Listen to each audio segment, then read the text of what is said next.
কেন এটা ধামাচাপা দেওয়া হবে? এতজন স্টুডেন্ট মরছে, এখানে কেন ধামাচাপা দেওয়া হবে?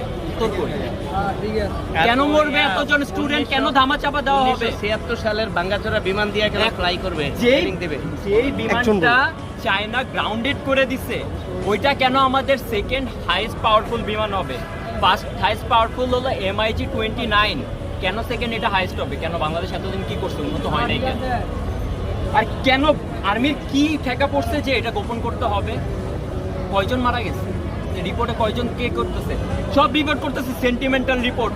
একজন আমাদের ম্যাম একজন এখান থেকে বের হয়ে আসছে, ওনারা রিপোর্ট করতেছে যে কি হয়েছে কি হয়েছে। একজন একটা সিঙ্গেল রিপোর্ট করে নাই যে কয়জন স্টুডেন্ট মারা গেছে, কয়জন ছেলে মেয়ে মারা গেছে। আরে ভাই নিচে ছোট ভাই মারা গেছে, হসপিটালে নিয়ে গেছে ভাই, অবস্থা দেখবেন আপনি,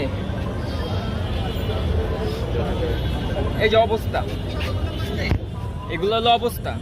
এগুলো রিপোর্ট নাই, সব রিপোর্ট কি আপনারা আসল ঘটনাগুলো তুলে ধরেন। কেন ভাই? এগুলো লুকানোর কি আছে?